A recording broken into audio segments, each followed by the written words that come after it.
the freshwater electric eel.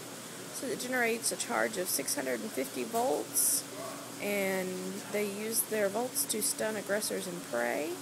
They have this young lady set up to where when she sends her bolts, it lights up the Christmas lights. We're going to hang out for a second and see if it happens.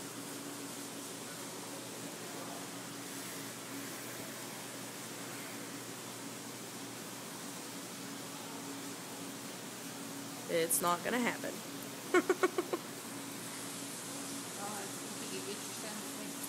Justin, take a picture of her, baby. I want to see her light up. You don't have to take a picture of her face. There she goes.